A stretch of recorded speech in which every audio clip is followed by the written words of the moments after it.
Halo Pak Zulfikar, selamat pagi. Pagi Palika. Iya, apa Bapak sudah menyiapkan semuanya untuk interview hari ini, Pak? Sudah dong, saya sudah siap semua. Oke, baik, sudah ya. Kalau gitu saya boleh lihat dulu Pak CV-nya. Maaf, tadi siapa? Kurikulum vitae. Hah? Apaan tuh?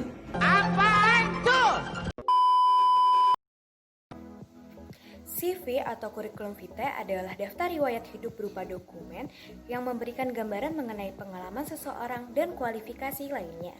Di beberapa negara, CV menjadi hal utama yang dipakai untuk menyaring aplikan atau pencari kerja, yang biasanya dilanjut ke tahap wawancara. Biasanya, CV disertai dengan cover letter. Nah, setelah tadi ngebahas tentang CV, sebenarnya pada tahu nggak sih kalau misalkan CV dan cover letter itu beda loh? Mungkin banyak yang belum tahu atau bahkan masih bingung kalau ternyata CV dan cover letter itu beda.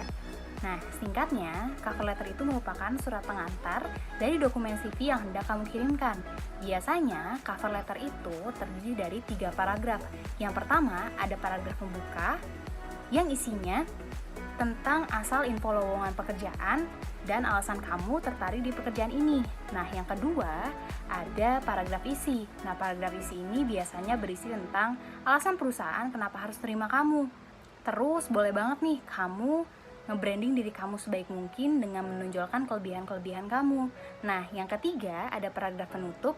Nah, biasanya paragraf terakhir ini berisi tentang ucapan terima kasih dan informasi mengenai berkas apa aja yang kamu lampirkan. Dan jangan lupa buat kalimat penutup yang menarik dan penuh harapan supaya kamu dipanggil wawancara. Dan gak boleh ketinggalan juga nih, kamu jangan lupa nyantumin nomor kamu ya. Kalau kurikulum vitae atau biasa yang disebut CV, biasanya penjabarannya lebih panjang dan detail, yang isinya lumayan banyak, tapi jangan bertele-tele ya. Nah, biasanya CV ini terdiri dari data pribadi, alasan kamu tertarik dengan lowongan tersebut, riwayat pendidikan, skill yang kamu miliki, penghargaan yang pernah kamu raih, pengalaman organisasi atau kegiatan sosial, dan yang terakhir ada pengalaman kerja. Nah, kalau yang ini adalah contoh CV-nya.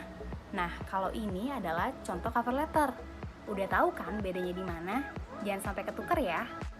Setelah tadi ngomongin perbedaan CV dan cover letter, sekarang tahu gak sih kalau ternyata CV itu ada banyak macamnya loh.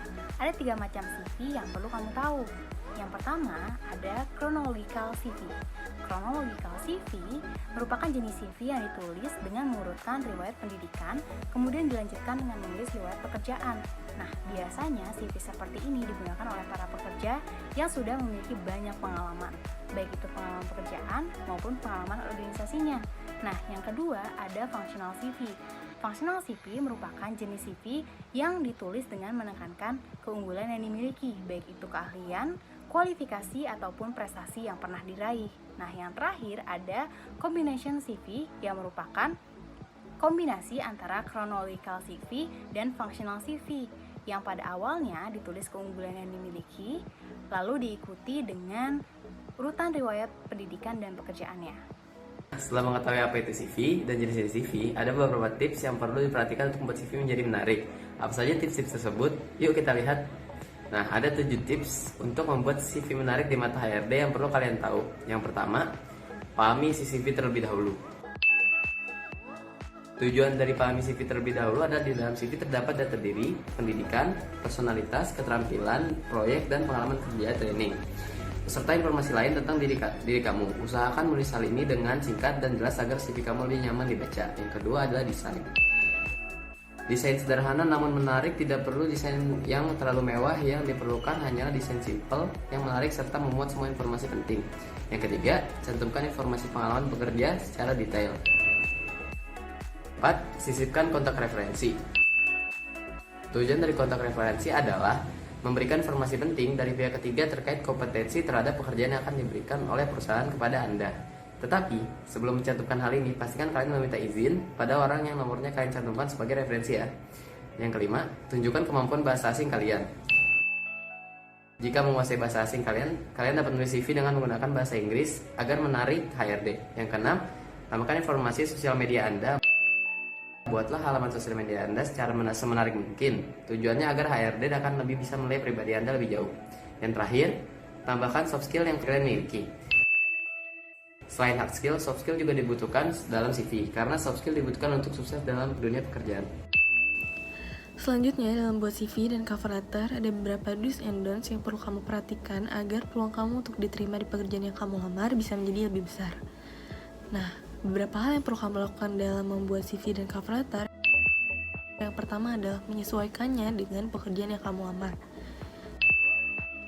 Yang kedua, pastikan CV dan cover letter kamu terorganisir dan mudah dibaca. Yang ketiga, tunjukkan dan highlight skill serta pencapaian kamu yang relevan dengan pekerjaan yang kamu lamar. Dan yang terakhir dan gak kalah penting, pastikan kamu menggunakan bahasa yang baik, benar, serta positif. Selain itu, ada juga beberapa hal yang perlu kamu hindari ketika kamu membuat CV dan cover letter. Yang pertama adalah menjelaskan skill dan pencapaian kamu dengan berbelit-belit dan berlebihan. Yang kedua adalah membuat CV atau cover letter yang terlalu panjang. Yang ketiga adalah membuat cover letter yang isinya copy-paste dari CV kamu. Dan yang terakhir adalah terdapat kesalahan penulisan pada CV dan cover letter kamu. Ingat baik-baik ya, jangan sampai lupa. Masih ada lagi nih tips menarik buat kamu yang mau ngirim CV ke recruiter. Disimak ya. Yang pertama, pastikan email sudah benar. Ketika ingin melamar kerja lewat email, pastikan bahwa kamu sudah menggunakan alamat email yang dikhususkan untuk kegiatan profesional. Jika kamu menggunakan email pribadi dengan nama yang kurang profesional, mungkin saja recruiter akan menilai bahwa kamu tidak serius dalam menginginkan pekerjaan ini. Pastikan juga bahwa alamat email yang dituju sudah sesuai dengan yang tertera di dalam job posting. Yang kedua, siapkan dokumen yang dibutuhkan.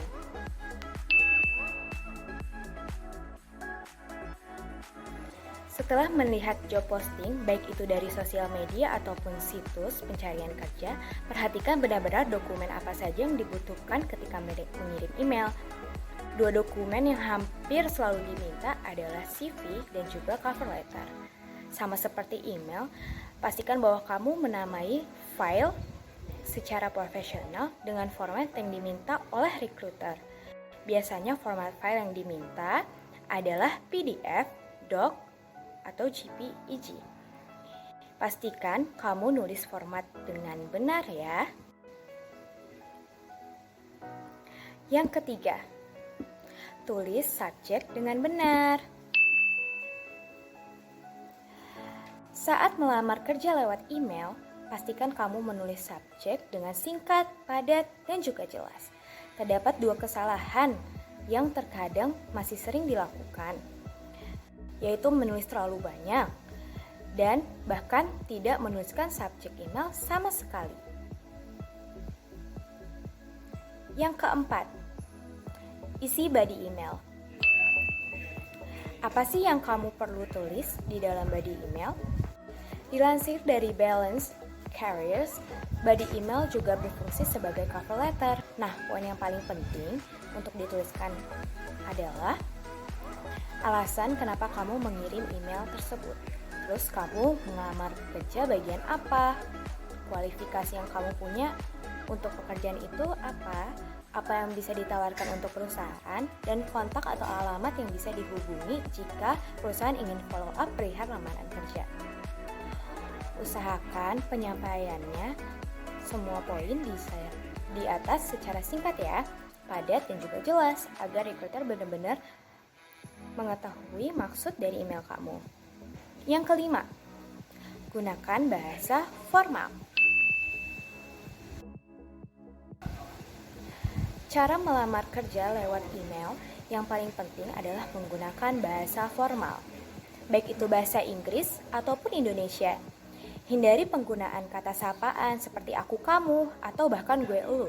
Perhatikan penggunaan tanda baca huruf besar dalam menulis nama kamu, dan juga nama recruiter dengan huruf kapital pada awalan. Berikutnya adalah waktu pengiriman email. Setelah memastikan bahwa isi email sudah sesuai, ada satu lagi yang harus kamu perhatikan, yaitu waktu pengiriman. Usahakan untuk mengirim di jam kerja, yaitu antara pukul 8 sampai dengan 5 sore. Waktu yang paling optimal untuk mengirim email lamaran kerja adalah antara pukul 10 sampai 11 siang dan juga jam 2 sampai jam 3 sore. Jangan sampai mengirim email di luar jam kerja atau bahkan di tengah malam. Jika kamu baru melihat job posting di tengah malam, maka kamu bisa mempersiapkan terlebih dahulu. Nah, ini dia contoh email yang harus kamu contoh. Nah, gak lengkap nih tips seputar CV kali ini kalau gak ada cara supaya bikin CV-nya lebih gampang. Jadi kami punya beberapa rekomendasi aplikasi atau website yang bisa bantuin kamu untuk membuat CV-nya lebih mudah. Yang pertama ada Canva, yaitu salah satu pembuat CV online terbaik untuk menuangkan kreativitas kamu. Kenapa? Canva menyediakan banyak sekali template, background dengan berbagai gaya dan tata letak. CV-nya pun sangat mudah untuk diedit dan dikustomisasi, mulai dari mengganti ukuran font, model, garis, dan sebagainya, semua bisa Anda ubah. Kedua, ada Visual CV. Visual CV adalah website yang menawarkan beberapa template dan pilihan desain untuk CV kamu. Di Visual CV, Anda dapat menambahkan bagian sesuai dengan pilihan kamu atau mengganti bagian yang ada sesuai dengan preferensi yang kamu inginkan. Visual CV sayangnya hanya menawarkan model dasar dari pembuatan CV. Tidak banyak penyesuaian atau pilihan desain yang tersedia secara gratis di sini. Tapi Visual CV tetap kami sarankan untuk dicoba karena cocok buat kamu yang ingin membuat CV dengan yang simple dalam waktu yang singkat. Ketiga ada Enhanced. Enhanced adalah situs yang menawarkan banyak fitur pembuatan CV secara gratis. Banyak template dan desain yang tersedia. Enhanced adalah salah satu pembuat CV online terbaik. Versi premiumnya mungkin memang lebih banyak fiturnya sama lebih baik, tapi kamu tetap juga bisa membuat CV yang keren hanya dengan menggunakan versi gratisnya aja. Dan yang terakhir ada Easy Resume Builder. Aplikasi ini bisa ngebantu kamu banget untuk membuat CV profesional dalam hitungan menit dan sangat cocok untuk kamu yang baru pertama kali bikin CV. Easy Resume Builder mempunyai tampilan yang sederhana dan tentu saja sangat mudah untuk kamu untuk menggunakannya. Menariknya, semua fitur di Easy Resume Builder ini bisa kamu gunakan secara gratis. Wah, ternyata banyak banget ya tips yang berguna seputar CV kali ini. Yaudah deh Malika, saya mau buat CV yang keren dulu. Wawancaranya nanti lagi ya.